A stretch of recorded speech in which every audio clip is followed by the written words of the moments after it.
So Cantor David Goldstein Okay. from what's the one in Glencoe? Oh, I can't remember. North Shore Congregation of Israel. Yeah. It's a big Yamasaki. Yeah, I've heard it's He's building. amazing. He just retired, so he came in and he did all our high holidays. He was great. Yeah. Sort of like a sensei, you know. He trained all these different cantors all around the country. So, Fantastic. Wow. My first high holidays actually was for a synagogue in Montreal, but we did it at St. James in Chicago. This was 2020. Oh, I was going to say COVID. I meant And COVID. I was going to say, come again now. I had a cantor who they would fly into Montreal, he lived in Chicago. Okay. And he would fly into Montreal every year, and they used him for like a decade. So they're like, we want to have everything be the same. But they couldn't get him to Canada because of all the travel restrictions. So we covered up all of the crosses and did video recordings. Of Oh my all the gosh. holidays. Wow. Wow. That's so wild. It was That really is crazy. crazy. Yeah. Wow. My cantor at Simon is much more sort of guitar oriented, so Sure. there's a little bit of the Janowski stuff, which is so awesome. It's all most visual, of it's so piano things, like but it's easy. So. Rick Rect and who are the other ones? There's Oaks and Noah Aronson or Aronson. Ernst, yeah. He was just at a couple. Okay. I was gone on Yeah, vacation. yes, but- and she's, yeah, so yeah. that's a whole like. Okay, great. I Great. think very much growing up Catholic and like Mark Haugen, David Haas, like all these sort of light pop, like Yeah, it's very much that. D minus. Well, one of them has The interesting thing is, Dan, like music. Dan, so he's on Zoom.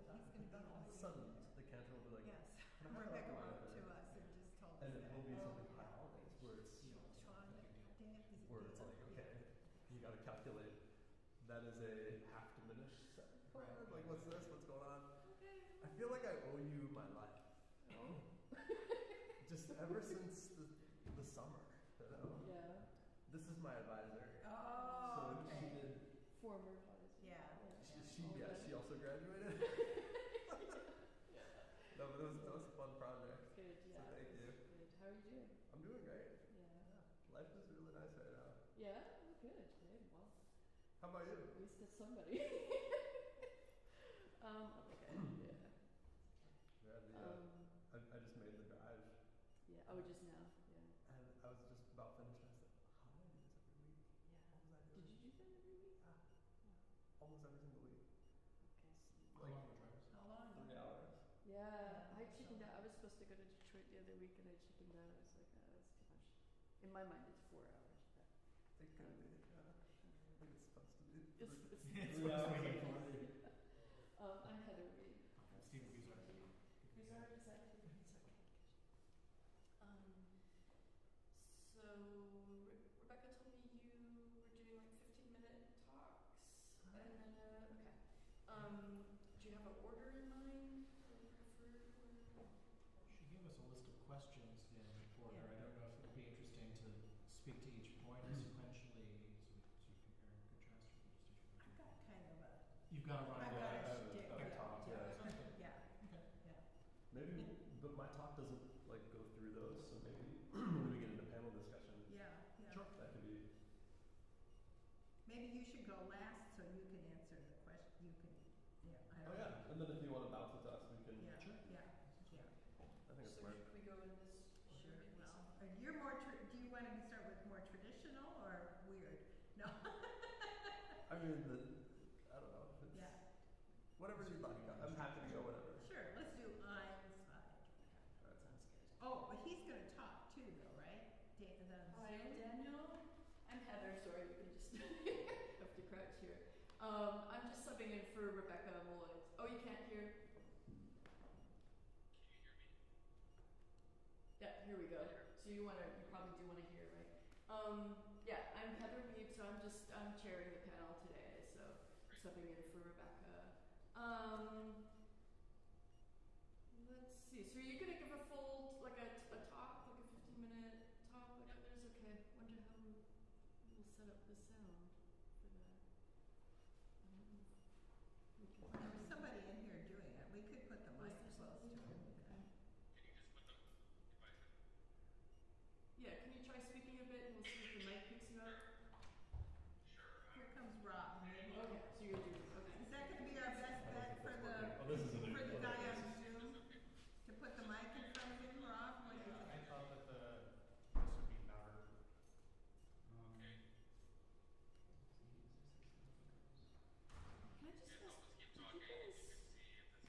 send Rebecca bios? Yeah, I know you have bios on the Yeah. Okay. Okay. So what she gave me is what you said. Okay. I don't know. Because if we can just go and roll through stuff, I don't know. Let's see. We might.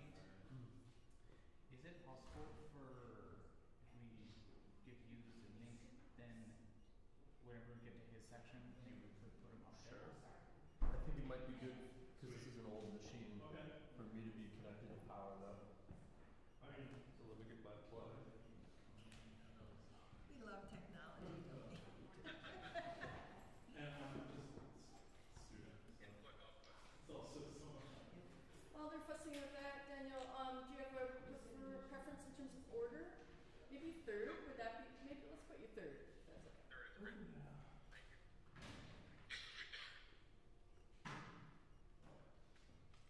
Hey, Zach. How's it going? Nice to see you. Nice to see you too.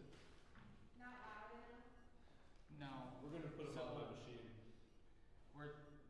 Can you send him a link to it on the Zoom as well? I don't know his email and stuff. Guess I'm glad I don't have a computer. I have my. Yeah, because if we can have him on there. But what about Rebecca? Yeah, She'll go too? She wants to be on too. Is she just watching or? No, she won't, I don't know. Well, can we just add? Yes, I think she can participate this way. I think I can too. Yeah. Hi, everybody.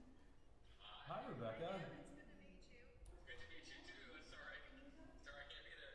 I'm not here either because I broke my leg, so I'm at home. Oh no, that's awful. Yeah. How did? Was there any ice? I just fell. Jeez. Yeah. Has it been very icy there? Happened to me 25 years ago. Oh. That's through the plane in my Oh, okay. right ankle. Ice is very Oh, scary. yeah, I'm very careful. I was looking forward to coming south. So you're gonna be there, and I'm taking my computer down. So look at everybody. Do I have to meet you in Hampton House? Of the meeting? In order for you to be, I don't know, try. I don't know. I really have no idea. Do I want the AI companion? No.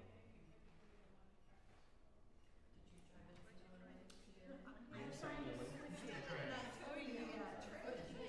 Jerry is a close friend of mine, so I'm gonna write back. He's gonna go back to Illinois tonight, so I'm gonna write back. I wasn't imitating this. Yeah. Men of the Midwest. It's just how it's done. It was fun, yeah.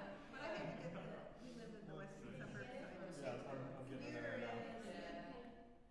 when it's a new train, I'm always a new station, I'm always a little anxious. Hi, Rebecca. Sorry about Find your my leg. way, but it was just fine. Oh my goodness. It's up in the right. Oh, you look so nice, and I don't look like I look like I'm at home. The hat is a nice bohemian touch, though. I really like that. Yeah. Is your audio set up to come out those speakers right now? Oh my goodness. It was before, he's talking to him.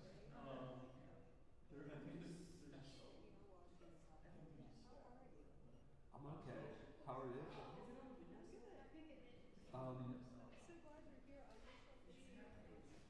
Well, look at we have sort of a meta thing going on. You can see yourself in my screen.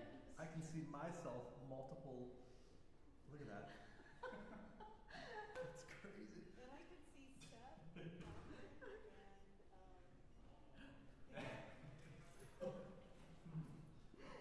I need to turn off this automatic zooming. It's a little. Yeah. Yeah. So you need my sound. To come through the speakers. Can you go to your audio settings? Yeah.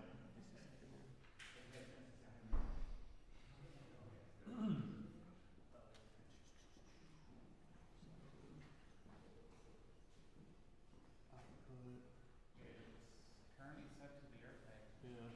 And it worked with is your Zoom output for the audio also the same? Probably not, because I've done audio. Let me go in the settings.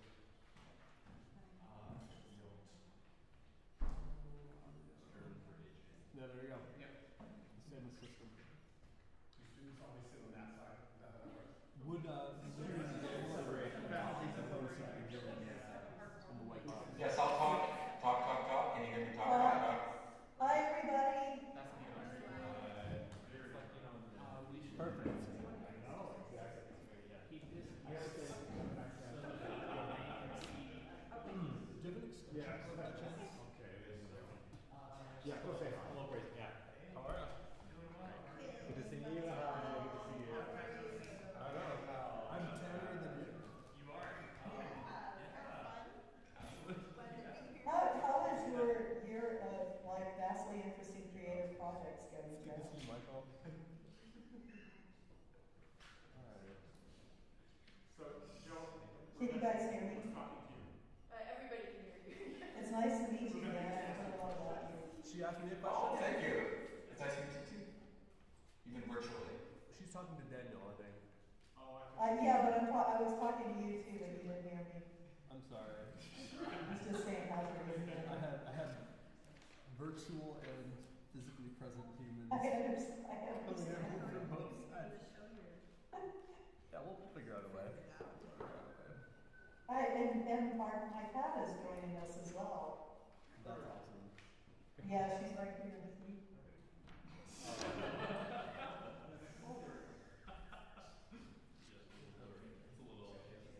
So you don't, She's keeping guard over my leg. you probably don't need to see me. No. Since you can see the panelists. And that's probably well, I shouldn't mute because you need to hear. Video. You can mute your video. Yeah, I can turn it off. I can turn it off. It doesn't matter. I like seeing the speakers, but I can watch the live stream too. So. Hi, Marion. It's good to meet you. Nice to meet you. I'm so sorry I'm not meeting you in person. Oh, it's Steven. I didn't meet Steven. it is me. Hi. Hi. Hi. Sorry about your leg. I normally look nicer than this, but I've been wanting to meet you, Steven, so it's good to meet you. Good to meet you. Thank you. This is the disembodied voice. Pay no attention to the director behind the curtain. So what I can do, I think it's pretty easy. I can rotate the screen for Mary, rotate the screen for Steven, and then you can see Daniel. I think maybe that's the best way to do it.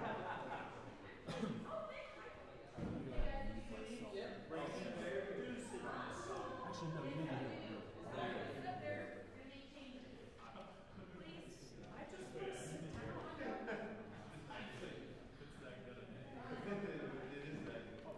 and I need to see this. It's so pixelated. It's going through the Wi-Fi, so it sounds like so you get to hear the cathedral organ 8-bit. Is that the muse for the library? You used to be able to plug in and Oh, yeah. that stuff's all not working right now. Pretty awesome.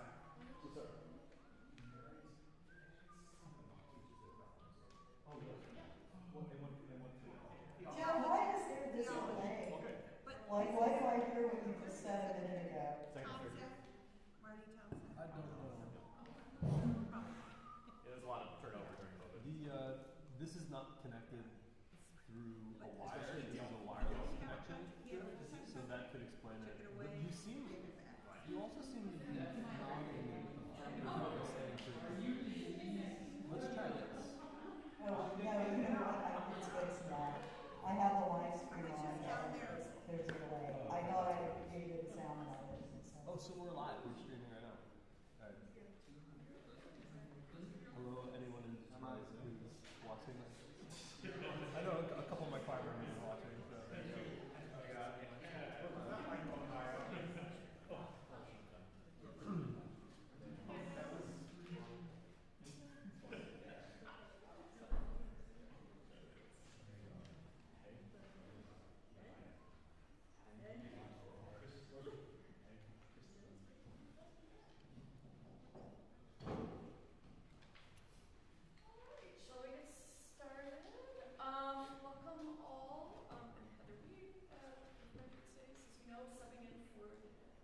back today, who's injured out. So welcome to today's Colloquium, an ecumenical panel on weddings and funerals. So we have a rather illustrious group of speakers here today. Joe Balistreri, who I'll introduce in a moment, Dr. Mary Hopper, Emeritus Professor at Wheaton, and Stephen Buzard from St. James Musical Cathedral in Chicago, and also Daniel Schwant, who is joining us by Zoom from Mount Olive Lutheran Church in Minneapolis. So we're going to have short presentations by each of the speakers and a bit of a panel discussion, starting with Joe. But thank you all very much for coming. It's a pleasure to have you here. Joe Balistreri is Director of Music at St. Matthew Catholic Church in Detroit, and has also served Lutheran, Episcopalian, and Jewish congregations.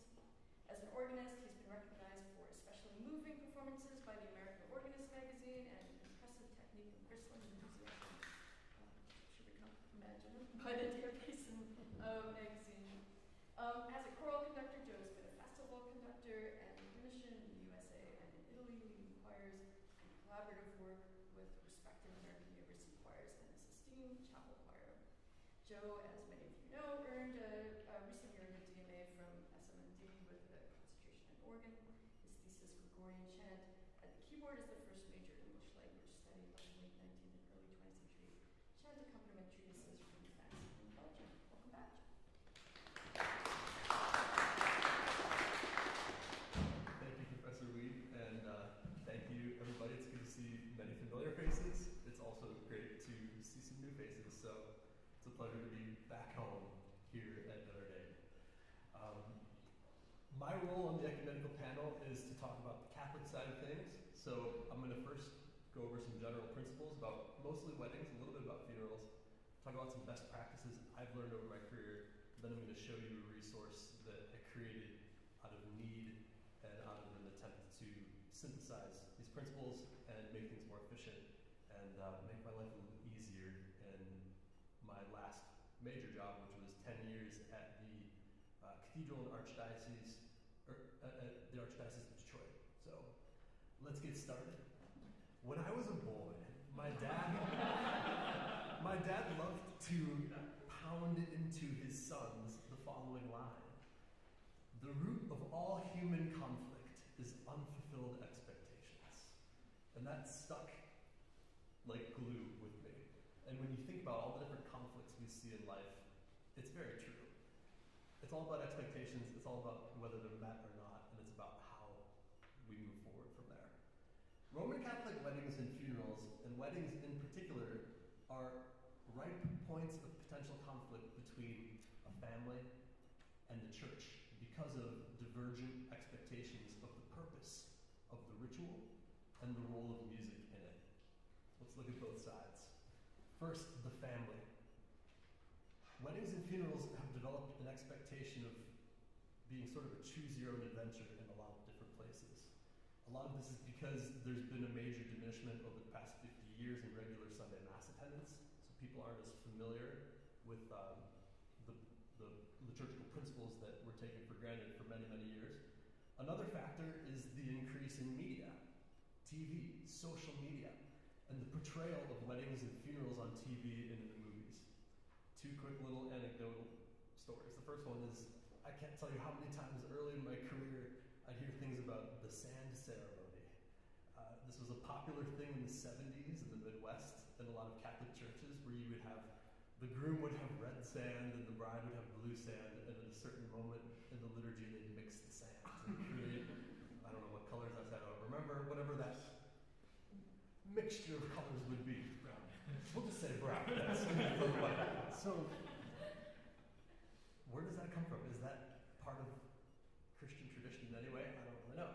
But that's an expectation families will have. Another one of my favorites, in 2018 at Blessed Sacrament Cathedral in Detroit, there was a bride who was particularly insistent. She went around the whole planning process, went to the rector, even wrote the Archbishop's office. She really wanted to walk down the aisle, holding a microphone, singing "Can't Help Falling in Love with You" by Elvis. And I couldn't understand for the life of me what this was about. Why was she so insistent on this? Well, I found out later that the movie Crazy Rich Asians had come out that year, and the wedding scene in that movie had not the bride holding a microphone singing it, but someone else, and it was a very long, emotional scene.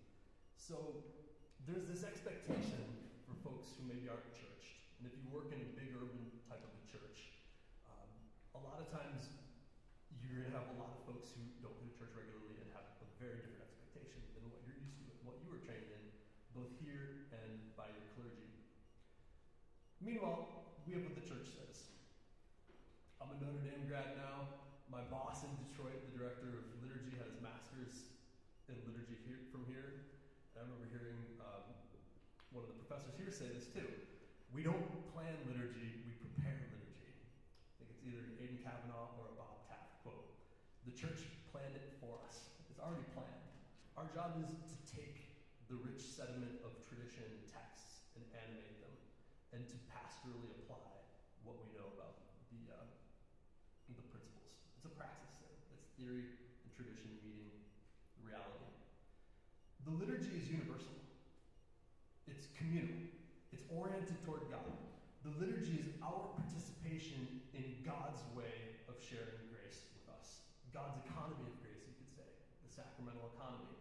Worship ordered for God, by God, for our benefit too.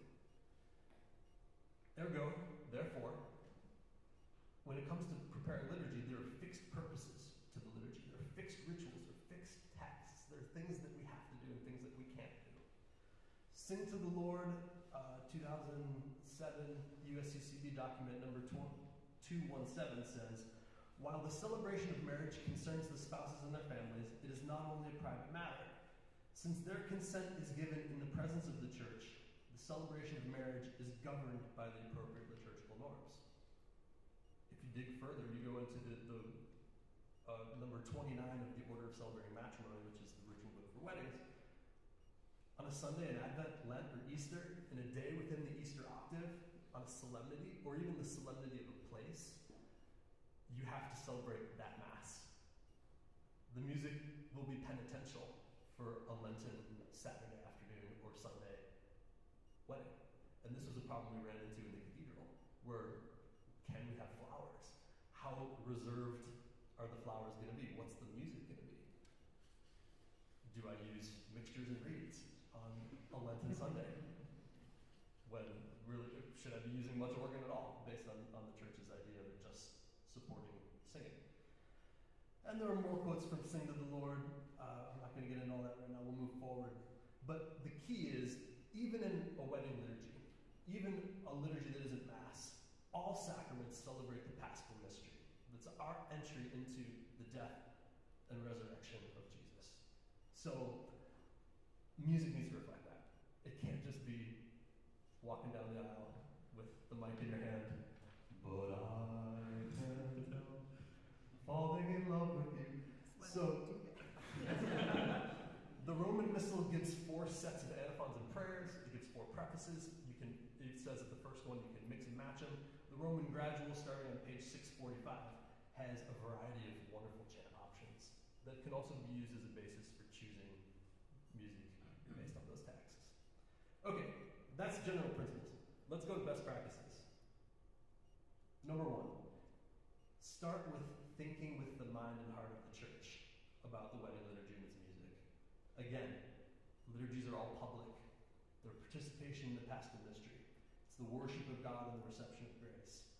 And, as is noted in Sing to the Lord, the liturgical, musical, and pastoral judgments about what music is appropriate apply here. Is it liturgically appropriate? Is it musically worthy and appropriate? And is it pastoral? Does it make sense in the setting where it's happening? Number 2, this goes to my opening quote. Manage expectations clearly and early. For most wedding couples, this will be their first time hearing these liturgical principles in their life. And they may be bewildered. They may think you're making this up. They may think that you're a stick in the mud. But this is what we're called to do. We are called to be where the rubber meets the road. Funerals are a little different. But before I get into that, Sing to the Lord does say, it anticipates this in Since oftentimes the only music familiar to the couple is not necessarily suitable to the sacrament, the pastoral musician will make an effort to demonstrate a wide range of music appropriate for the liturgy. I'm going to show you what that looks like in a minute. Funerals are different, okay? When grieving, liturgical music is often the last thing on the mind of the family, which is very different than a lot of weddings. Often, I have a colleague who likes to say this, another cathedral musician, people don't know what they like what they know. And when you get out into ministry, you're going to find that a lot of churches, the pastor meets with the family and here's a hymnal, pick 4 things. So you're going to get On Eagle's Wings, Be Not Afraid, Here I Am, Lord, and anybody? Amazing Grace. Yeah, Amazing Grace, good. I Had I Am the Bread of Life, but Phil, there's probably out of 10, you're going to get one of those, yeah? So, what if we didn't push the family to choose everything at funerals? What about a song or 2 they like?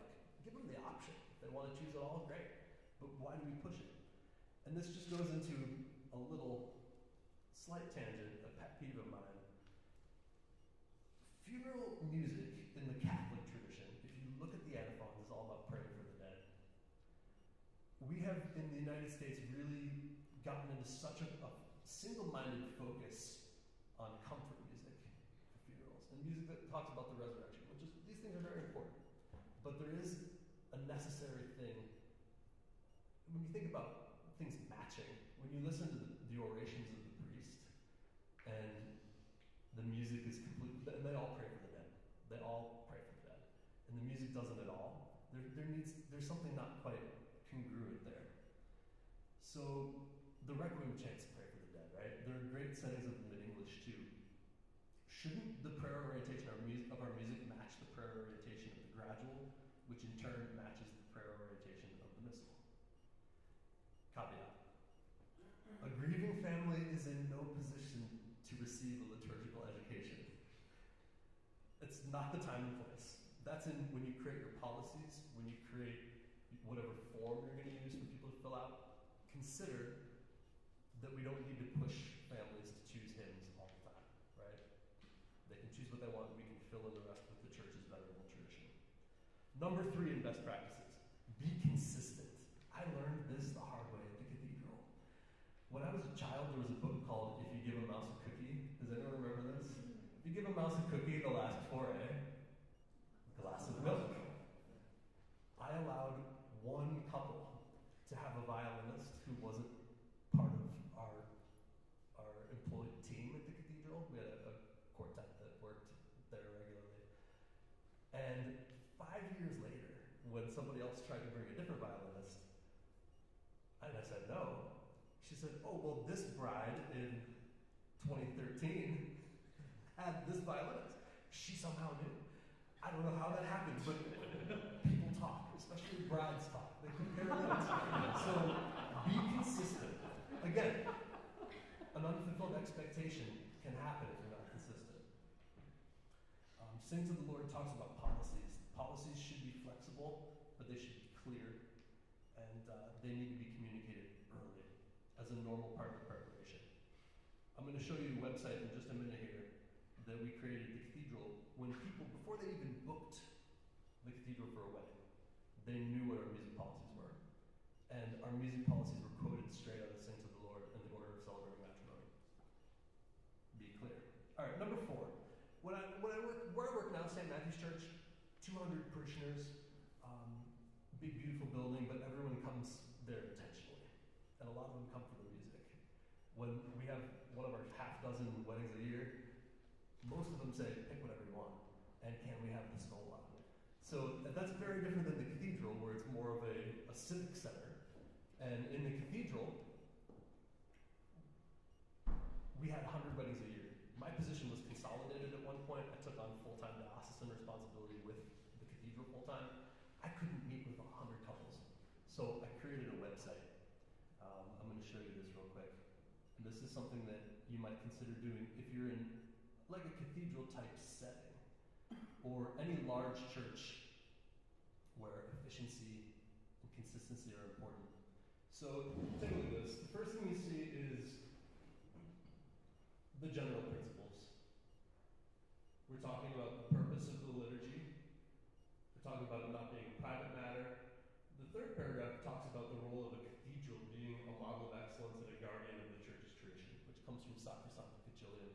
the Constitution of the Sacred Liturgy in 1962. And then finally, so part of that is we had to do all the music. We didn't have time to have coordination with outside musicians, except for if you had an outside musician, you could apply, and the process of application was just to weed out non-serious people. You could apply to do something at the Flowers to Mary, or I don't remember what the other one was, in the Prelude. So, and the process for that is write a couple sentences about who this person is, and then submit a recording. And the recording was very clear. It could be a voice memo on your phone. It can be very, very simple. And we never rejected anyone, ever. The point of it was to just put a little bit of an entry to say, we take this seriously, and if you're going to take it seriously enough to apply, most likely there's not going to be confusion or cancellation at the last minute. Also, be clear about rehearsals with guest musicians. We were very clear, we will not rehearse with you in advance. You can, in advance of 1 hour before the wedding. We had time to meet then. If the couple still insisted and pushed, we had a fee schedule for that. So be ready for all that. All right, next thing here, and we also at a cathedral offered a string quartet. We offered brass musicians, trumpets, and a brass quintet. We also offered a vocal quartet. So the way we laid this out here, and this saved me tons and tons of time every year. If you think about 100 couples and all the meetings you'd have, it took a week to build this. I apologize for the sound quality. It's going over the Wi-Fi here. So let's see. Let's hear canon and D, right? That's everybody's favorite. So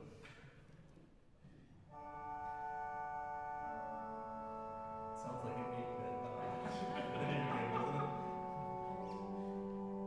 So there's a version with the black text of just organ. There's also a version here. Anything in orange has the optional instrumentalist playing. 5. Canon in D by Colloquium. The quintet or the quartet made their own recordings, so there you go. And then anything in blue is you need to have the hired enhancements there. Let me just real quick show you a couple other things, and then you can ask questions about this later if you'd like. So the category here, this is all very typical instrumental music for the procession of the bridal party, procession of the bride. We also give the option of an entrance hymn instead. Responsorial psalm options. One thing we were very keen, our cathedral still is a historically black parish since the 1950s, so we have some gospel music in here.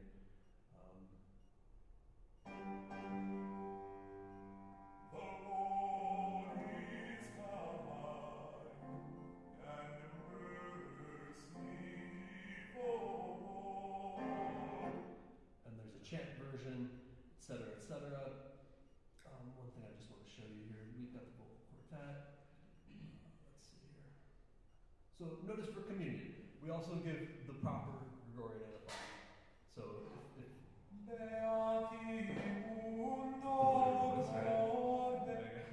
so all these different options are there. Even here with we can listen to just a bit of this.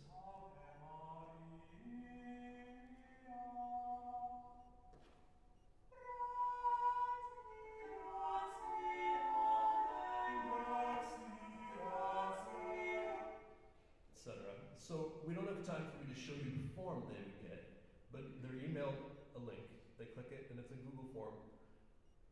There's no other category, it's just this music. But also, we never say anywhere that you can't choose something off of the list. So the way this ended up happening was maybe 6 couples a year would email me separately with a request. And 6 is a very manageable number instead of 100 individual, totally tailored things. Most people don't know what they want, and we give them a huge collection of options here. And we work with those on a case-by-case basis, and for the most part, with the exception of the Elvis, we were able to accommodate them. So I think that's my 15 minutes. And if you have any questions about any of this, we can talk about it during the panel part, but thank you.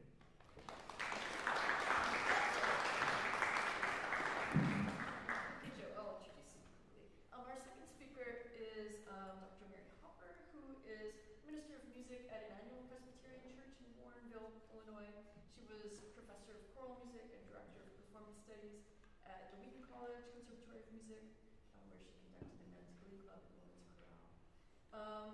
She was also the past national president of ACDA.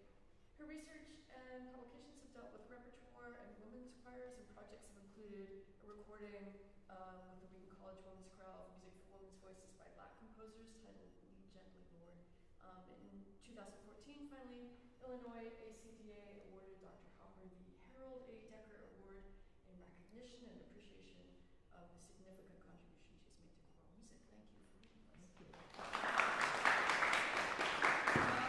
Ecumenical Presbyterian is evangelical, EPC, Evangelical Presbyterian Church.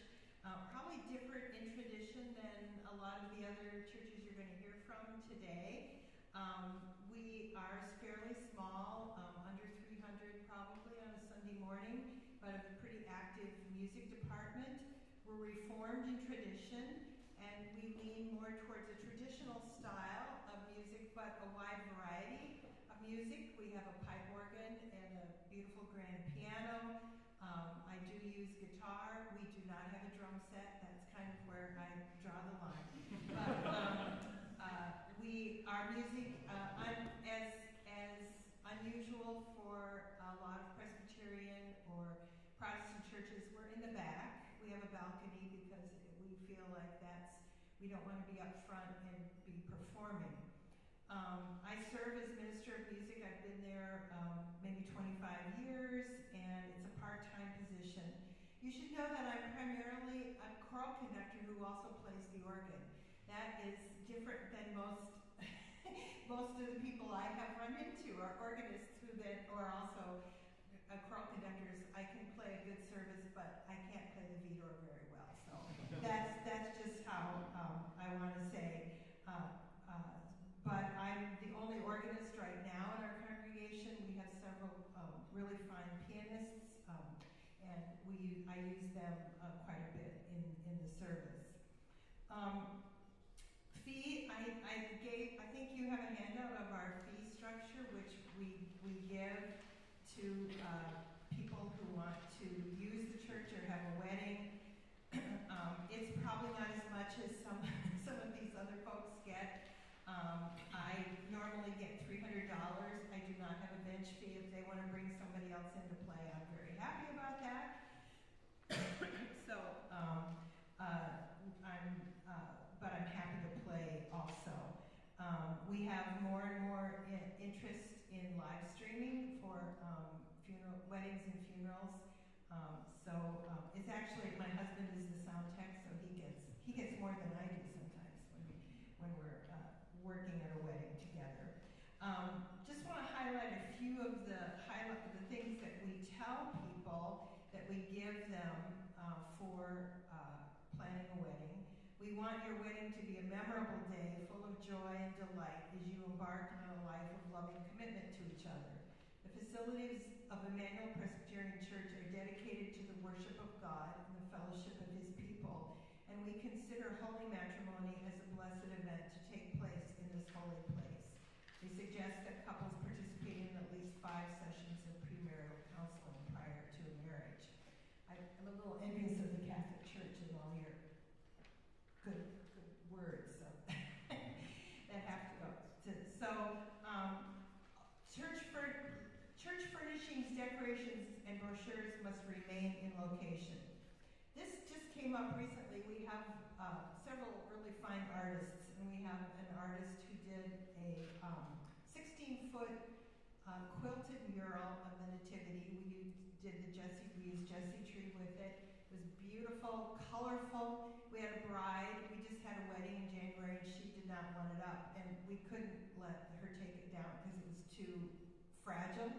So she put up a pipe and drape white sheet in front of it, which just was really kind of hard for me to see. But we just have to be careful that the artwork that's in the church is not taken down, or we tell them they have to kind of live with what's up at that time.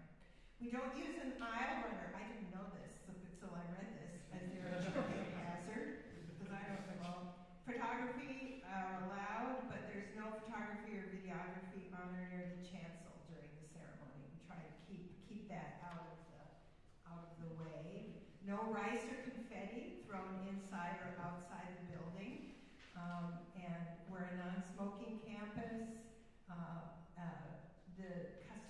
service, you know, thinking about you're at a small church, it's everybody working together. We have a really good wedding coordinator now.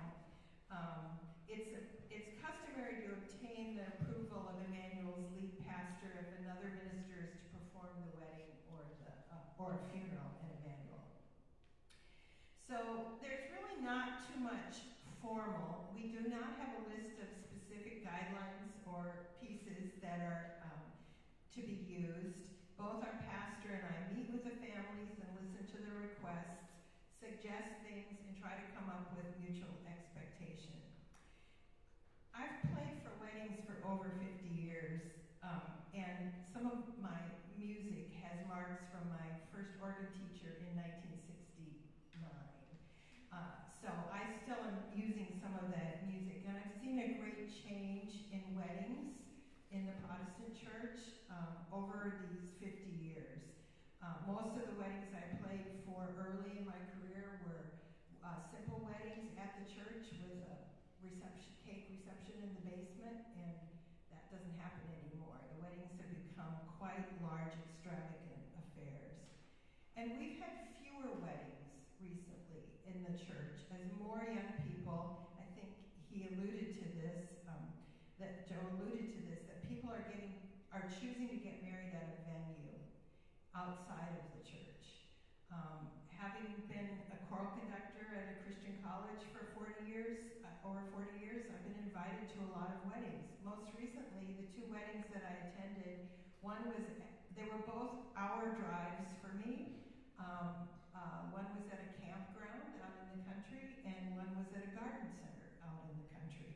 So I think we're seeing more and more brides getting, or couples choosing that. There, in the evangelical tradition, there are more and more churches that are kind of warehouse churches or performance spaces, and people don't want to get married. They want the beauty of the church. So we do get people who come to our church who are not from our church to get married there because of the aesthetic beauty of the church. 20 years ago, these young people would have been married in their home church, but now we see more a result of that. And the music's changed. Okay, did you ever play the Mendelssohn? No. No. Okay. I grew up playing the Mendelssohn for weddings, the Wagner and the Mendelssohn. And last year I had somebody ask me to play that, and I hadn't played it in 15 years.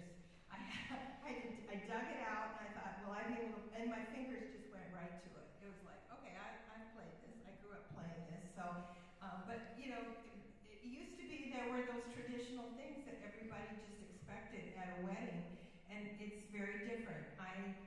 For most recently, I do a lot of the music you just saw. I would present. Here's some options: the trumpet tunes, some other pieces that classical pieces, and I would offer. Most brides didn't seem to care about what the prelude was, but I would offer some hymn arrangements or classical pieces that would be for the prelude. But things are different now, and I think they're really influenced by what they see in movies. And there was, some of us remember times when the brides wanted, can I have the processional from The Sound of Music? Or songs from Fiddler on the Roof. My pastor, when I met with him about this, he says, he gets requests for 1,000 years from the Twilight movies. Yeah. And I looked at that. I didn't know it. I never watched these movies. So I looked at it, and here's a wedding outside in a garden, with piped-in music. And you can see why this is what they think. This is all they know. So this is the option, and we have to kindly help them know that it's that we're in a sacred space, and to use music that honors God.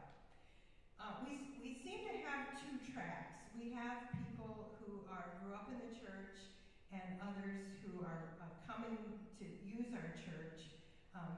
So I'm not as strict often with the couples that are just coming, and I've had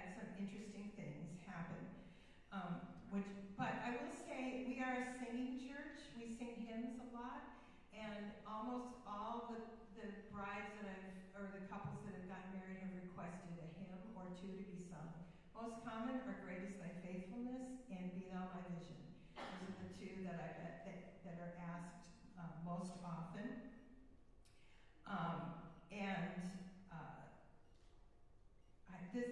I'm kind of jumping around here a little bit, but you talked about rehearsals and wedding rehearsals, because I'm not a great organist. I mean, I just have to say that I really like to be at the rehearsal because I need to know timing. I'm not, I need to see where the bride is. I'm up in the balcony. Sometimes my husband is up there spotting for me, but it's for me, timing is tough, and it's important. You have to time things so the bride, the music ends at a certain spot. And I know some organists, a friend of mine said, I never go to wedding rehearsals. I just refuse. And that's good. I mean, if you can do that, that's great. But I'm not as flexible, and I need some help with that. I played for a wedding recently, this just in January. This was the one with the wanted to cover up the front. The bride had attended our church as a student, and she just had real strong opinions about what she wanted. So she told me there was a violinist. We let anybody come play, but she was a really fine violinist, and she had some hymn arrangements she wanted. But for the processional, she wanted this hymn arrangement. It was a folk setting with violin, piano, and voice, and there was no music available. There wasn't even a lead sheet available that I could find. And they finally got somebody to write it out for us, and it was as if the minister and the people it was not our pastor who was doing this wedding, just didn't quite get it. They kept saying to me, "Can you stop and make a big entrance for the bride?" Well, this piece didn't have any big entrances. It was just this folky kind of thing. We made it work, but it's just a way of trying to help people understand what they need, what you need. The other thing is, I used to play a lot at the end after the recessional while they were ushering people out, and now it seems like they just want a song or something and then stop playing, and it's hard for me to do that, but I can manage. So here's another uncomfortable story that happened a couple of years ago. This was a couple that grew up in our church. He's a percussionist, Nathaniel Holman, and he asked me to play this beautiful marimba piece on the organ while the mothers were being seated. It was a very simple piece, and I could play it very well. And then the bride was a trumpet major, and she had played in drum and bugle corps all her life, and she wanted Elsa's procession to the cathedral, which I got, and I practiced it, and I worked it out really well. So it would come to a big moment when she came down. And I had to practice that, and so I finished this beautiful little marimba piece, and I looked down, and the wedding coordinator had started sending the wedding party down already.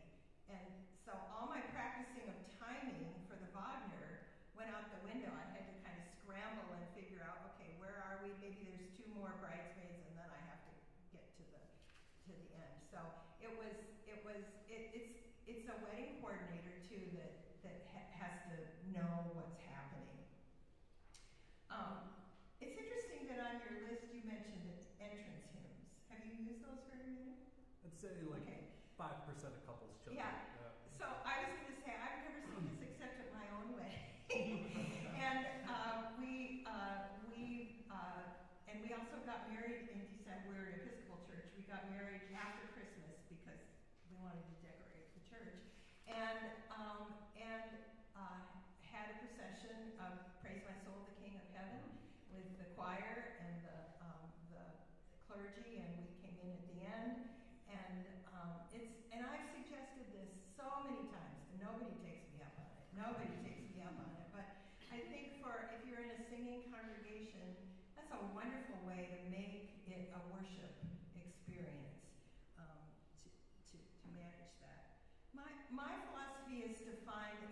midway with young people today. Try to talk to them, negotiate, suggest things, find a solution that works for everyone. But it takes time. And if you're doing I only do 2 or 3 weddings a year now, so if you're doing a lot, I know it's really hard. We've had a lot of funerals in our congregation over the last 10 years, and my feeling is, we don't get as many requests. We also get the same hymns. Great is Thy Faithfulness is a very common hymn for all the saints. Is one that people have asked for. But I try to play music that is triumphant and not that's positive. Major keys. You know, it doesn't all need to be in minor keys. It needs to be something that gives hope and is triumphant. When my mother-in-law died, she had specific instructions, her Bible, that she wanted me to play the Hallelujah chorus on the organ when the casket was taken out, and I did. I did. So that was her, feeling. This is a joyful. This is going to heaven. So just 2 weeks ago, I played for a funeral of a young 53-year-old beloved member of our congregation who was also a well-known theologian. The funeral was at a larger church than ours, and there were over 650 people at this funeral. He was on the faculty at Wheaton College. Many of his former PhD students were there. Our whole church was there. And they chose the hymns, Great is Thy Faithfulness, O God, our help in ages past, and Be Thou my vision. And the chair of the piano department at Wheaton, who both attends our church and was a good friend with Dan, and a violinist, professional violinist, played the prelude. For the postlude, I played All Glory Be to God on High, the Bach chorale, and the Cargaler, Now Thank We All Our God. That those were very fitting for someone who it was a tough time, but it was very worshipful. I get some families in our church who don't like the organ, so they want piano at funerals, which is fine. Like I said, I'm happy to either play myself or have one of our fine pianists play. So, am I too long? I have 2 more things I'll say. Occasionally we have funerals for people who are not members of our congregation, who come for some connection. There was the father of a beloved member and a close friend of mine. His father died and he had no church affiliation, his father. But his son asked us to hold the funeral at Ecumenical. I knew this family well, and I knew that this gentleman was a fanatic Wisconsin football fan. So at the end, I played Wisconsin. And it meant so much. And then we went downstairs and had brats. I mean, that was just the part of that with that family, and it was meaningful to them. So I also personally find it hard to take fees from families who are close friends. I mean, that's difficult for me sometimes. Sometimes I'll give the money back to the church. For my friend, the theologian, I just gave the money back to the deacon's fund because his wife is a deacon at our church. So that's just a personal thing for me, but I'm also happy to be able to participate in these funerals of people that I love and honor them in that way. So it's an honor for me. Things have changed in the last 50 years. Weddings have changed, funerals are changing, but as a church musician, it's my responsibility to find a way to remind those celebrating or grieving that we are there to honor God's faithfulness in our house of worship. Thank you.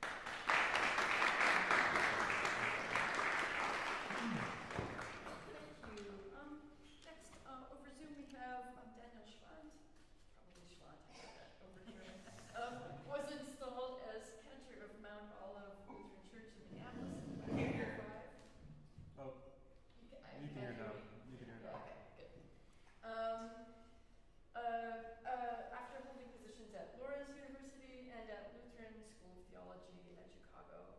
He's known as a thoughtful and engaging voice in the organ world and has also drawn praise for his work as a choral conductor, teacher, performer, composer, and advocate for congregational singing.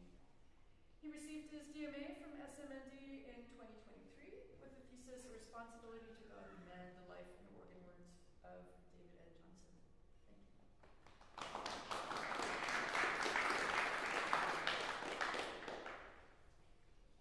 And I've lost sound. Are you able to hear me? Yes. Yes. Okay, good. I get it. All right. Well, hey, thanks everybody. I wish I was there. I'm in Minneapolis with the crowd the gift that keeps on giving. So I was looking forward to going down south where it's a little bit warmer. So I'm sorry to miss being able to see old friends and see you all. I would like to commend what Joe said, a whole bunch of stuff that I could say from my own perspective as an ELCA Lutheran representative here. I would add to your opening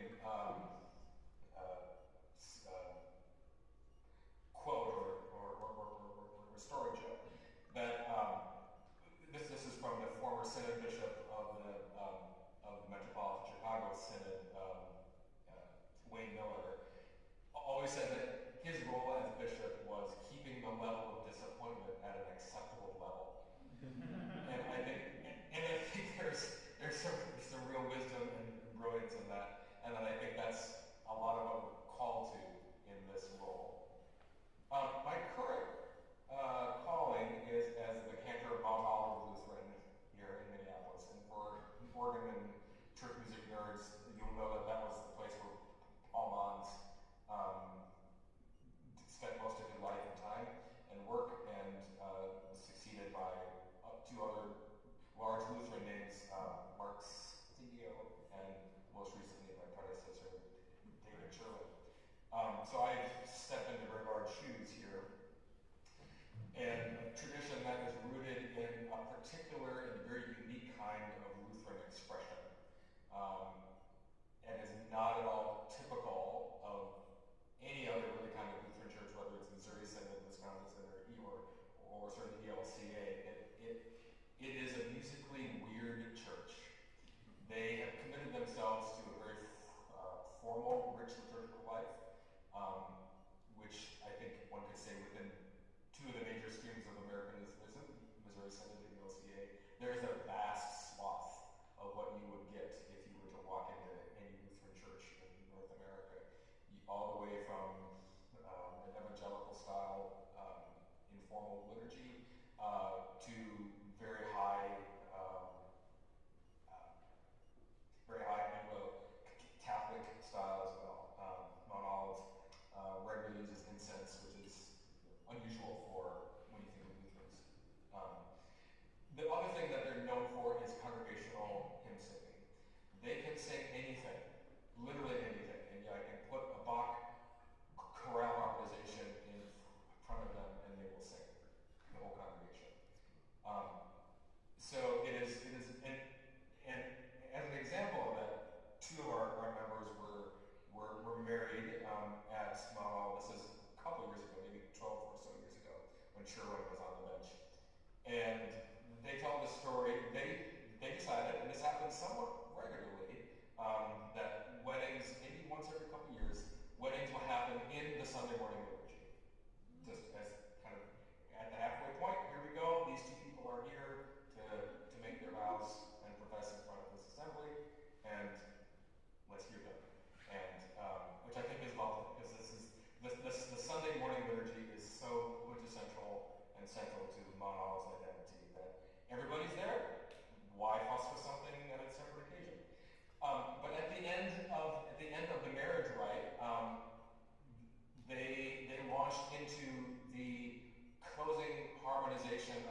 starting with this understanding that Lutheranism is not governed by a set of outside rules and dictums, which would be very handy for a lot of reasons to have these are the rules and this is what we do in the conversation. Lutherans don't have that ecclesiological structure. We're really kind of governed by a sense of what all that we do in our liturgies points to God and the resurrection and the cross and all of that. So it requires a little bit more work and effort and catechesis.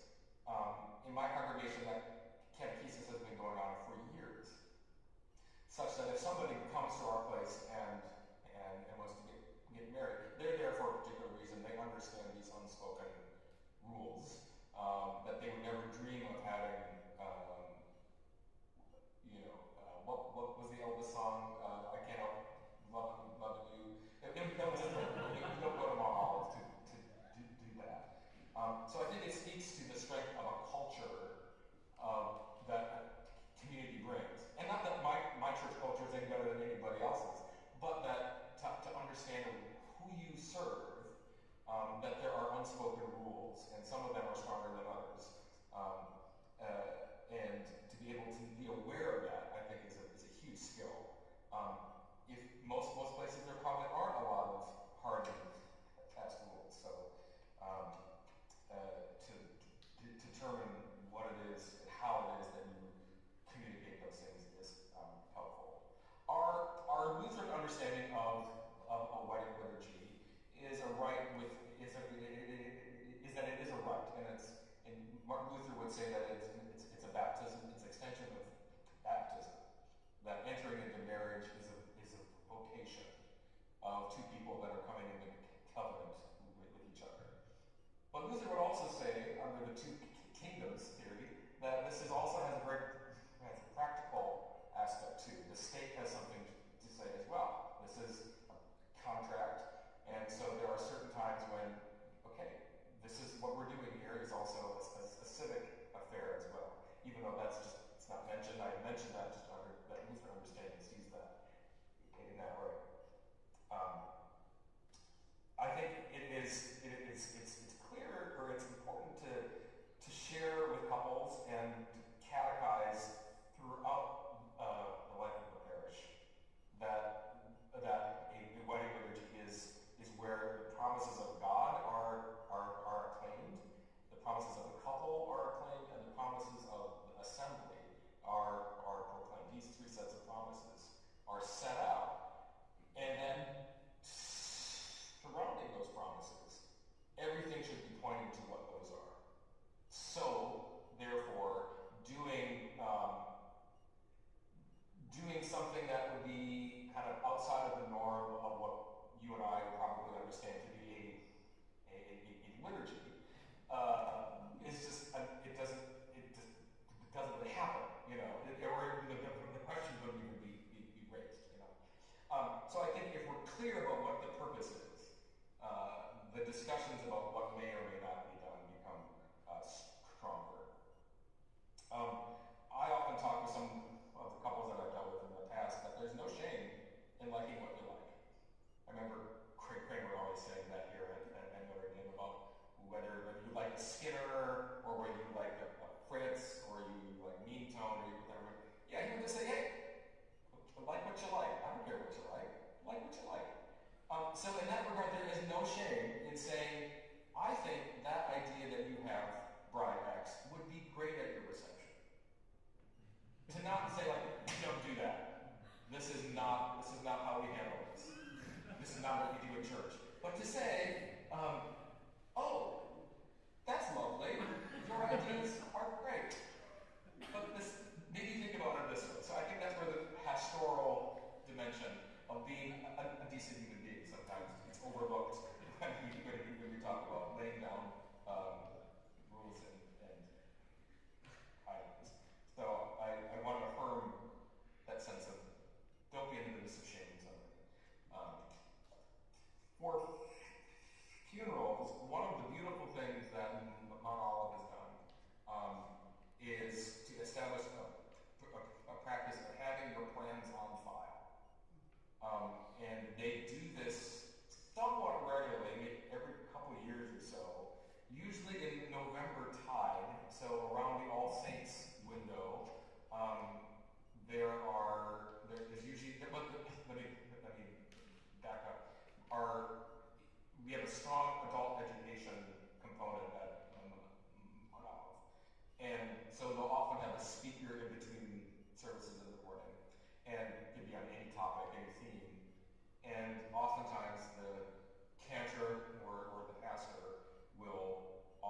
workshop on this is what a funeral is.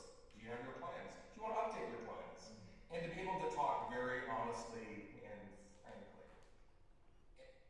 And to be able to say, okay, this is what I want. And makes that moment of what Joe said, the last thing you want to think about in the moment of grief is all of these details. So it allows you the space and the time. And when being on the receiving end of those plans, oftentimes it's like, hey, these are the 5 things I like.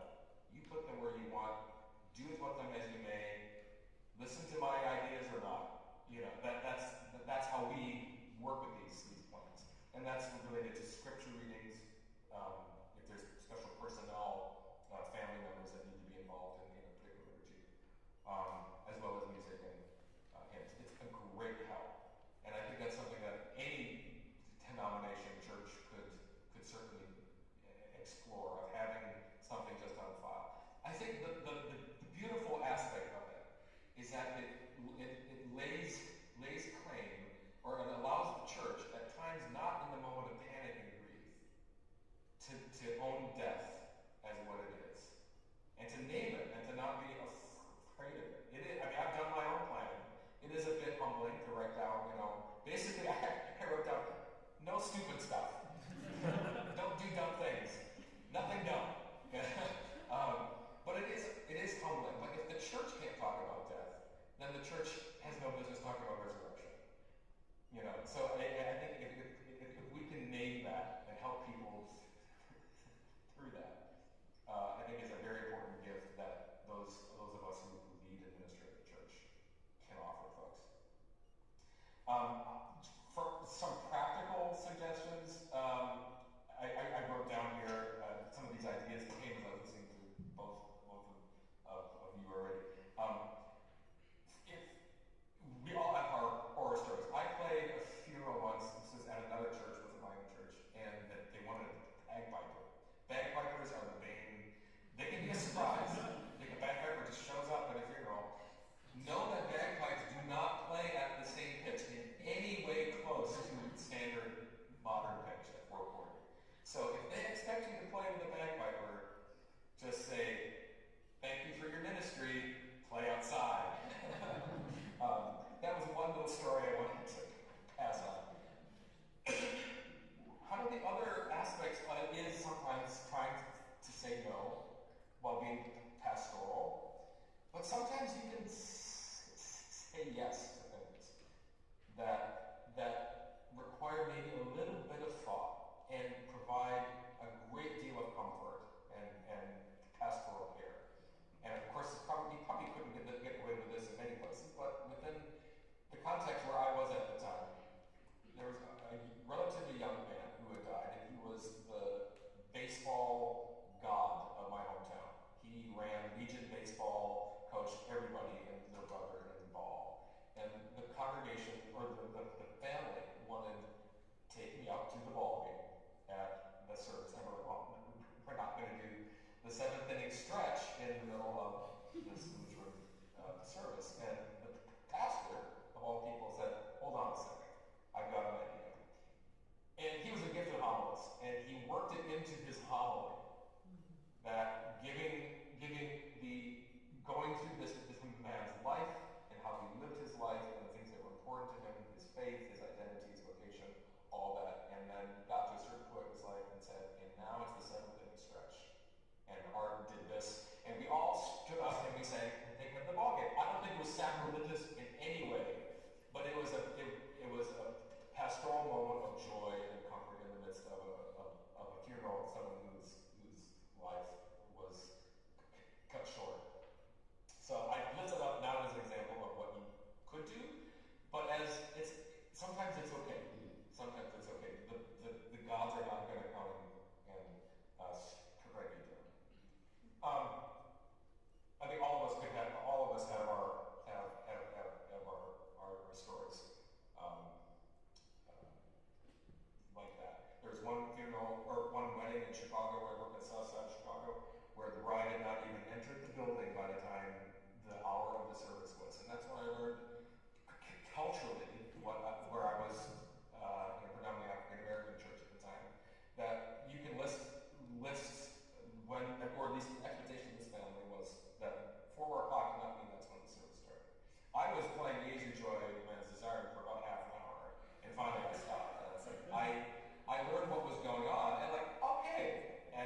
learned from there on to be able to ask the questions of, are there different cultural expectations of beginning time and things like that. So, Joe stole a lot of really great lines, so you were doing your homework, man, and I wish I could sort of honor saying what you said. The last thing I'll say, just kind of as a weird example, but just so that you know, my position at Mount Olive is a called position. The pastor of the parish, who's wonderful, he is not my boss. We are seen as equals in the parish. That's very unusual. And so he and I have incredible autonomy. My calling is to plan liturgy and to pick music as best as I see fit, which is a huge burden, but also it's a great joy. And when it comes to funerals and weddings, the expectation is this is part of my call. And so I don't receive extra money as part of that call. If a family gives a donation, then I'm happy to take it or to pass it on to the music fund at the church. So at first I scratched my head at that because I'm just used to this is how I make a little extra, but the more I think about it, it strengthens for me the sense of vocational identity and calling that I have at this church. And I think I've talked long enough because I think you got off time, but I'm looking forward to hearing from all the rest of you. So, yeah.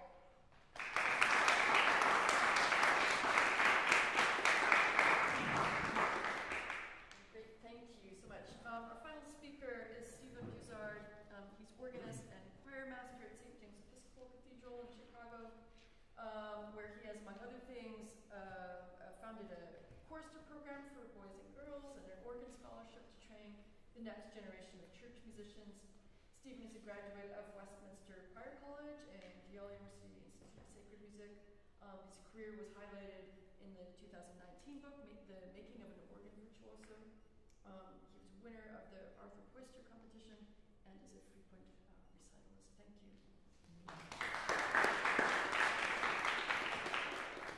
Thank you all so much. Thank you for your fabulous. Do I need to turn this on? No.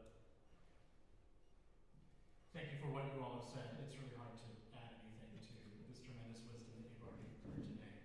I would like to sort of help sum up our discussion between the four of us with maybe just asking some questions and getting back to some basics of definitions. So my perspective on these services comes from a few different things, particularly weddings. I'm the canon director of music at St. James Cathedral, so I'm involved in planning a good number of weddings each year. We probably have between 6 and 10 weddings each year. It's not a huge wedding place. And as we were talking about, there's fewer weddings than there have been. Additionally, I play a lot of weddings, often 2 or 3 on a weekend, at the St. James Catholic Chapel, just down the street, which is run by the Archdiocese of Chicago. So that's a little bit more of the kind of wedding factory situation, and that's a different perspective. And the third perspective that I bring to this conversation is that I'm planning my own wedding, which has been kind of an interesting way of coming about thinking through this discussion, being in the shoes of the people that are coming into my office to talk about their music. So just to get back to basics, I think it's important that we frame these discussions about weddings and funerals as pastoral services. And a pastoral service is where you really need to meet people where they are at this particular moment in their life. And our job is to have a conversation with them and to put that in balance with the tradition that we're seeking to uphold in our own musical institutions and our own worship institutions. So for weddings, think about what a wedding is at its foundation. It's two people getting together, making a promise to one another. In the Episcopal Church, we call it a sacramental act. In the Catholic Church, it is a sacrament, a semantic difference, but it's a sacrament that predates any of the others. It's a sacrament that goes back before the church. It goes back before Jesus. It goes back to Genesis. This idea of two people making a promise to one another. And so actually, in a sense, what we're doing is kind of ancillary to this promise that's being made. We're adding a decoration to it. It's ultimately, to the risk of the cliche for the bridezilla, it is their day. It's their big day. And so what I can do to help support that and to help them clarify their vision for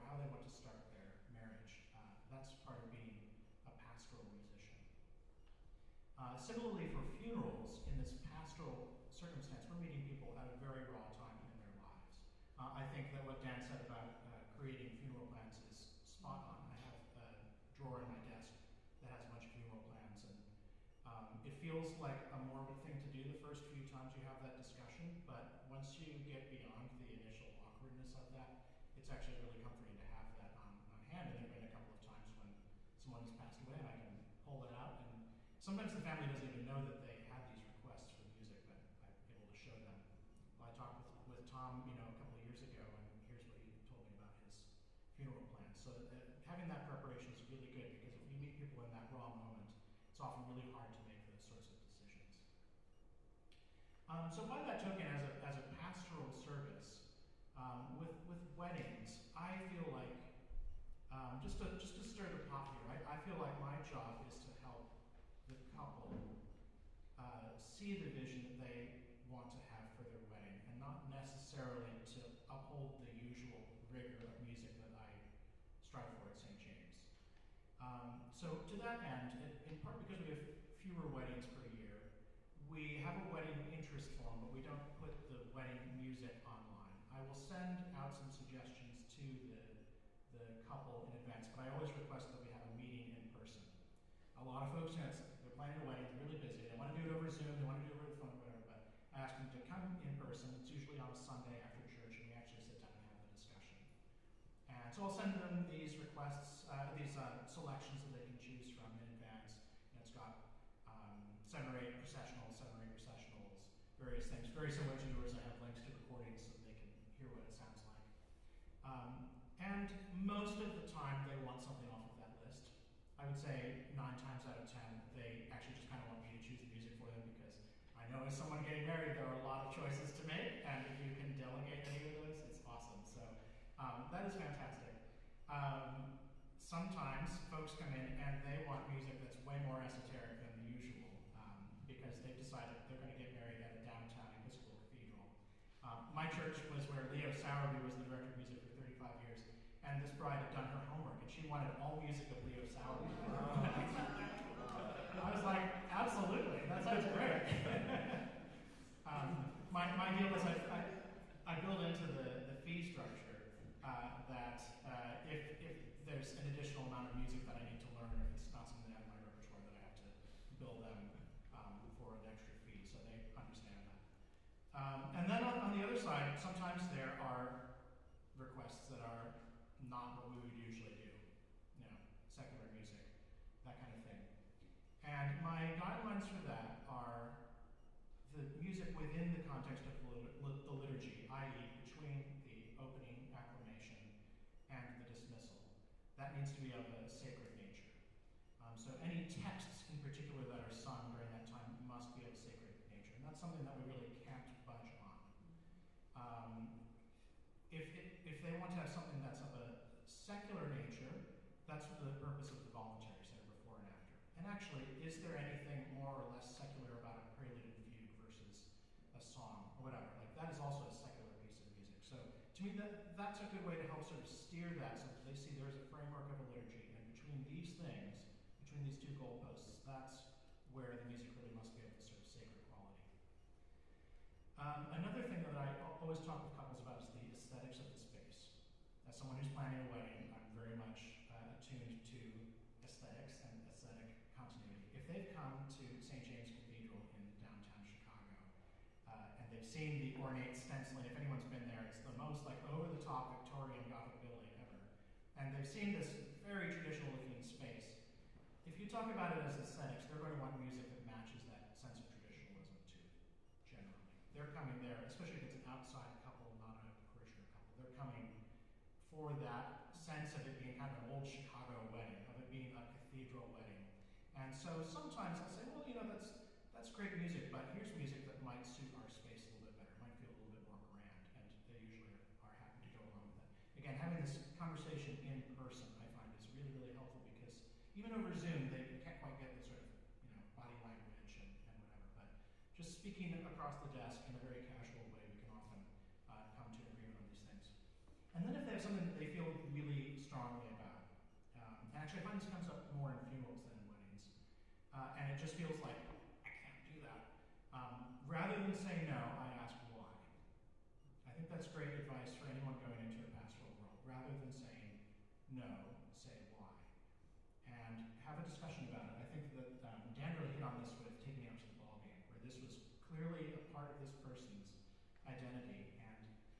part of their spirituality to go to baseball. I'm a huge baseball fan too, and it can be a spiritual experience. We had a fellow who passed away earlier this year, and a big funeral for him, and the family wanted the Michigan fight song. And again, I asked why. And this was a cathedral family who knew the sort of music that we did, and I know that they love classical music and all this stuff. And so I asked him why, and we talked about how so much of this man's identity had been wrapped up in being an alum. He had sponsored scholarships to Michigan. This was a place that had taken him from the cornfields of the Midwest to this Institute of Higher Learning, and then he eventually got to go work on computers at IBM in the 60s and 70s. So this had transformed his life. Michigan he saw as that point that took him from there and took him all the way to there. And I'm like, okay, you know what? We absolutely have to do this. The whole family turned up in all their Michigan gear for the service, and it was a really, really moving thing. Similarly, I had a family who they really loved the Do-It-Yourself Messiah. It's an annual tradition in Chicago where everyone comes together, and it's like 3,000 people all singing Messiah at the same time. It's chaotic and wonderful. They really wanted to end with a sing-along Hallelujah chorus. And at first I thought, why? And then I stepped back and thought, actually, the funeral is the service of the resurrection. What better message could there be than the Hallelujah chorus? And it was fabulous. It was wonderful. And as we processed out after it, I saw our dean was in tears. She was really skeptical about this. She was in tears, and she said it was like we just did a big screw you to death. It was just amazing. So sometimes it's those moments when, in planning a service, that it's not within the lines, that you're sort of coloring outside the lines, that it can be the most liturgically evocative and the most creatively fulfilling. Back to Elvis. At St. James Chapel, they do like what you have done, and they have a sort of list of music, but I find more and more they are finding stuff off of that list of music. So we had Can't Help Falling in Love as the processional. All right. And the compromise that we came up with was we're not going to sing the words because the words are not of a sacred nature. So I played it on the organ, and I turned it into a big sort of organ fantasy and made it into and actually it was a lot of fun, and I enjoyed it. So rather than be rigid about these moments, I encourage you all to think, can I turn this into something fun? Can I turn this into something liturgically innovative and exciting?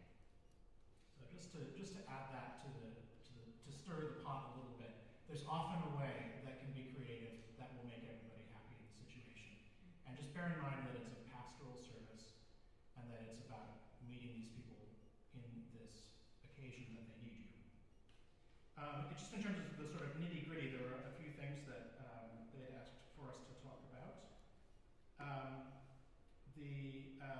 Within the Episcopal Church, the guidelines for pastoral services, or really for anything liturgical, are set by the rector. It doesn't actually really matter what any other person in the church thinks. Like, if there's a music committee, that's great, but the rector ultimately is the decider on this. There are some guidelines in the prayer book, but the rector really has wide discretion about whether to allow certain things or not. If you work in the Episcopal Church, it's really important to have a solid understanding with your rector, or in my case, the cathedral, with the dean, about what are our boundaries. Other rectors might say secular music is totally fine in the middle of the service. You have to have that clear understanding so that you're towing the party line. And if you don't have that solid communication and understanding, you can find yourself getting into hot water where, if the couple goes around your back and says, "But we really want to have X, Y, Z," and the rector says, "Oh, sure, that's fine," that's when things get a little bit complicated. We don't have a sort of document you can fall back on like in the Catholic Church. Anglicanism is much more about compromise in all places. So that's something to bear in mind if you work in the Episcopal Church. We do send out a list of selections. I think it's good for you all, as you build your wedding repertoire, to start building your selections that you'd like to include. I have put on some personal favorites. I love playing the Dupre Prelude and Fugue in B major, and so I put that on my list because it's fun to bring out. Most couples don't go for it, but every so often they'll surprise me and be like, "Oh, we really loved that Dupre piece." And, okay, fantastic, let's do it. So make your list. If you're not sure sort of where to start, I would say one resource that I find invaluable is the Oxford Book of Wedding Music. Definitely buy a copy of that. It has fantastic arrangements of almost everything that you're going to get requests for in the standard repertoire, with the notable exception of the Pachelbel canon. It's not in there, but that's a hard one to find a good arrangement for anyway. Make good relationships with instrumentalists that you work well with and that you trust. Know who is reliable, who's going to be there not only on time but early, who's going to play well. Make sure that you're coordinated with them on arrangements that they like to use. I always ask trumpet players, like, what are the arrangements that work well for you? Because you know how to play the trumpet and I don't. So I have a few trumpet players that I have on call. String quartet, same sort of thing. Having those good relationships is always helpful. To that end, don't skimp on the fees. Figure out what is the sort of going rate for the fee in your city, and then try to shoot slightly above that. As someone planning a wedding, it's very expensive. Everyone else is charging way more than the church musicians are. So I think don't be afraid of the amount that you're charging. I guarantee that I'm paying more for the wedding band than I am for the church musicians in my own wedding. So go for top quality players and pay them accordingly, and they'll be very loyal to you and will absolutely come make the day extra special.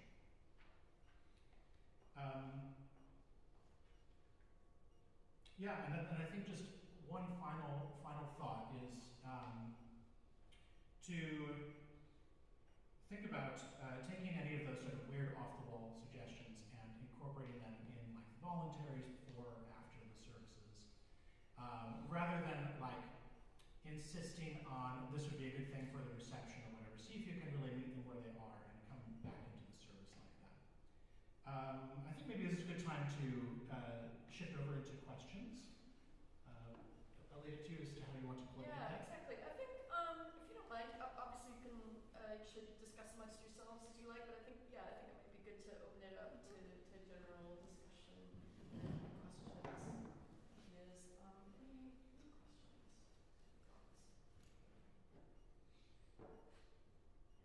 Just like a random thing. I really love the attention that Joe, you said about the incorporation of the vocalists as a vocalist. I think that really matters to me. I guess my question is how often do you ever include vocalists maybe in planning of the services? I think that is just a general question I want to ask because I'm a high tenor, and often whenever I have to sing something like On Eagle's Wings, I find myself making my own arrangement of On Eagle's Wings. And so anybody if you want to comment on if you would include a vocalist in that planning process if the couple or funeral space allows it. Yeah, maybe I'll start. So at Blessed Sacrament Cathedral, we were kind of interesting. We paid the organist and the vocalist the same amount, and the vocalist was required for every wedding, just because of the whole cantor tradition in the Roman Church here.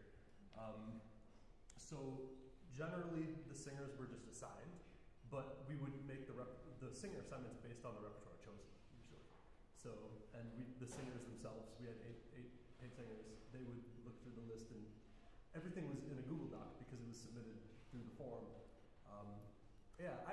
In talking to couples who wanted to speak more about the process, I always tried to encourage, consider a quartet. I was always pushing the vocal quartet because there are a lot of options even off this that you can do once you know what the couple's interests are. If they're interested in choral music, you know there's going to be a whole world of things to see.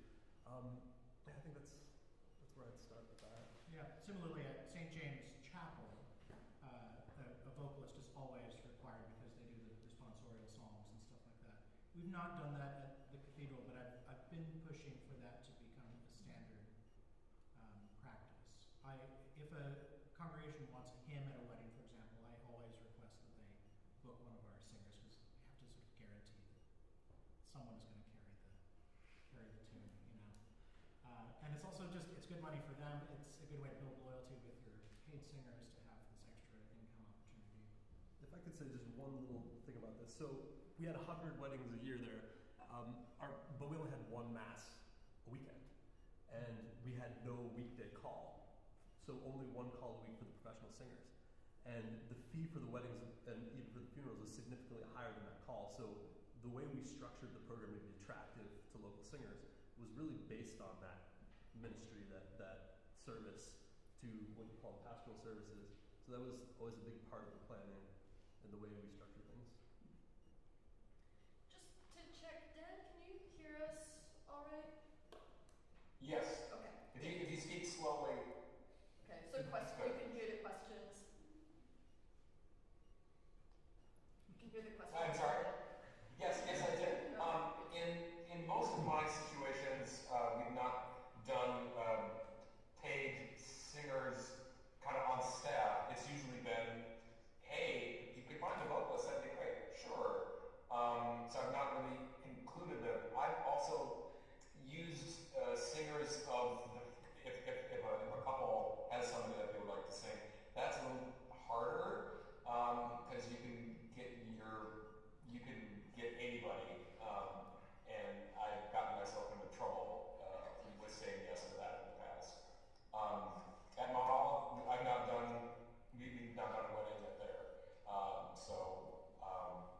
I think to what Stephen or Joseph was saying earlier, in that same kind of idea of if there is hymn singing, that you really do need some vocal support, absolutely. And I would add on to that, I think if we expect these occasional one-time assemblies to gather to witness either a funeral or a wedding, that very clear, simple, and direct worship aids are given, and which enables people to really participate as fully as they can. I've been to so many weddings where it's just very unclear, and I'm a church person. I know when to stand and when to sit. I know, and it's truly invitational and help people to help people to be able to participate if it's very clear in a worship day. And I know that within the Catholic tradition, that's not as big as it is in Protestant churches, but it's super helpful. And I think it can also teach, because as we said at the very beginning, we are a kind of a de-ritualized culture, and going to the ball game is probably the higher ritual. We all know what to do with the ball game, but to enable robust singing and responses spoken and sung, I think the worship game is very important, and the singing. You were asking specifically, like, if the vocalist is involved in planning. Would you involve them if that was an option, I you don't know them? Yeah, I often do if it's like a funeral, and I want to know what's in their repertoire. I don't want to commit them to, I know that my Redeemer liveth if they don't sing that already or something like that. I mean, I think that is good to have that conversation. Not usually directly with the family, but as an intermediary. Yeah, I see these days many couples, young generation would like to do a small wedding. And in my case also I did 3-minute courthouse wedding and 15 minutes church wedding, which pastor was not that much pleased about it. I was just wondering what's your perspective of this, and then if couples come and ask about this like reduced time wedding, how would you? So the question is about how do you handle small weddings, and are you willing to work with couples who want to do something that's significantly reduced from what you normally do?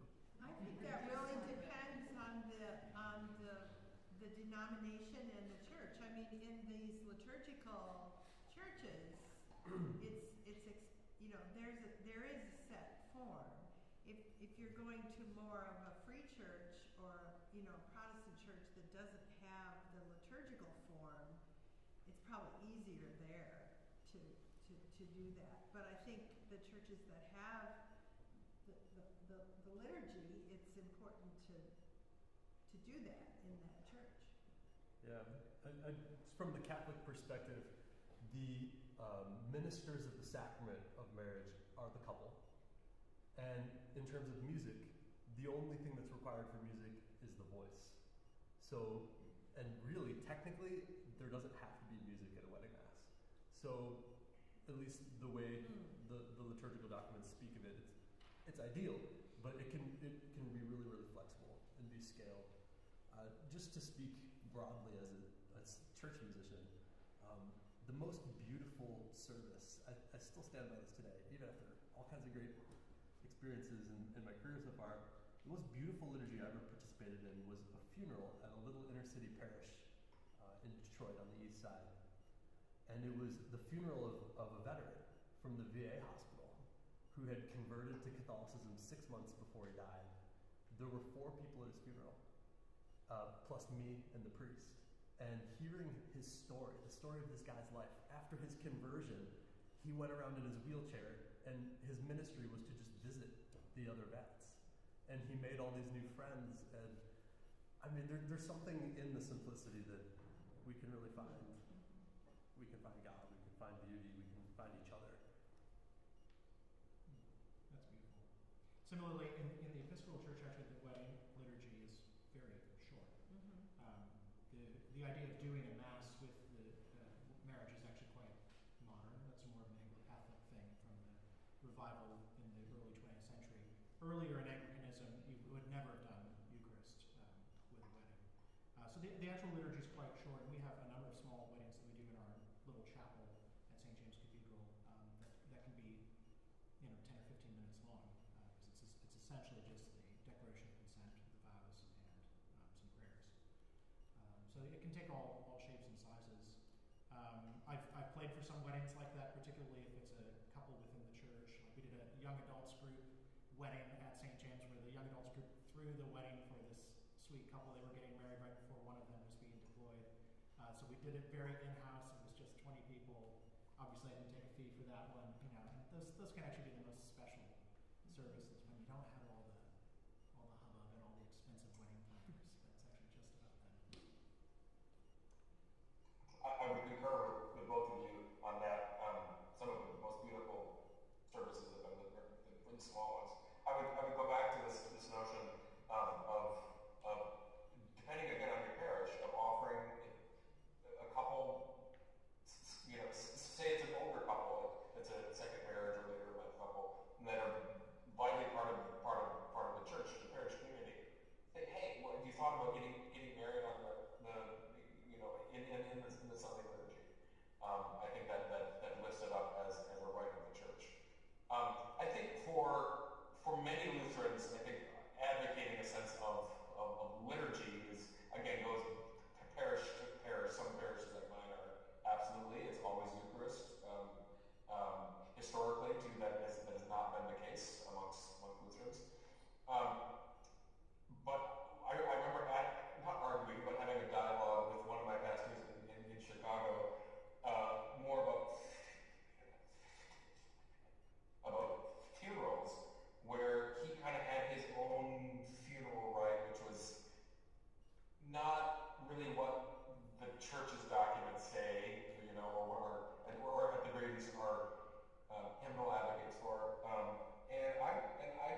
between traditions a little bit.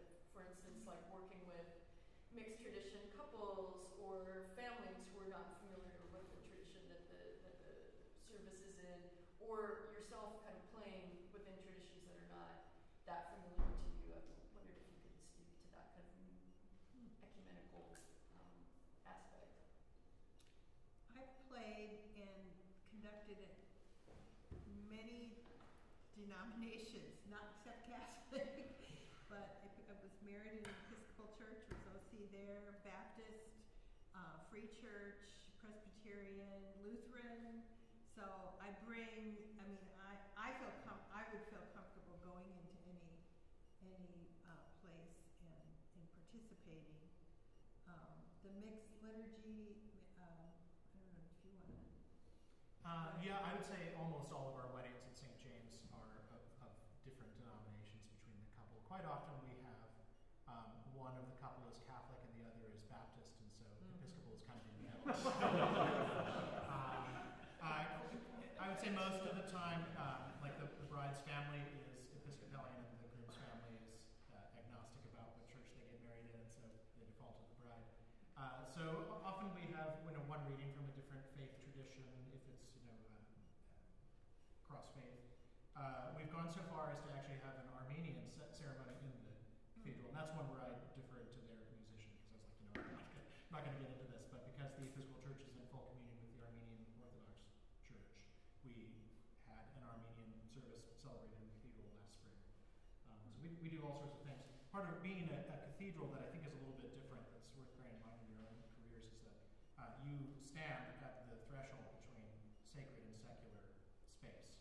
Quite often as a cathedral, we are sort of and particularly being the Protestant cathedral, we become this sort of default space that's neutral ground between different faith traditions. So we have that all the time. And again, it's just sort of about being flexible and trying to figure out what is the aim that we're all achieving here and not being too rigid about things while still upholding a standard of excellence. The handful of times that I've dealt with couples of mixed faith, I defer to them. They're the ones that are navigating this in their own marriage, and listen to what they have to say and what they like. I know some things really wouldn't say fit. Then we just kind of work around that. But usually it's 99% of the time it's really over matters of Eucharist or not. And for us as ELC Lutherans, our table is open to all the baptized to believe in their co-presence in with and under the bread and wine. And so my Roman siblings, my Presbyterian siblings, anybody is welcome at any ELC table. So that's mostly the crux of some of these obscure faith things for us. Yeah, I guess I'll go briefly last. I mean, it's a little trickier in Catholicism because even marrying a non-Catholic as a Catholic, you have to get a dispensation from the bishop and fill out this A form. That's not all I know is I would hear about the A form and I don't really know what goes on, but yeah, it's a little more complicated. The one thing that you need to know is that generally a mixed couple isn't mass, so it's very quick. My singers used to like that because they'd be out after the gospel acclamation and get their full fee. So yeah, the other thing you might run into sometimes too is a convalidation, where maybe the couple wasn't married in the church, but then decided to have a Catholic wedding later, and those are quite beautiful. They're like Dan was talking about the idea. So a lot of times they happen in Sunday Mass. They're smaller, they're more intimate, and it's like a really intentional choice to make this a sacrament. Any last questions, thoughts? Well, we can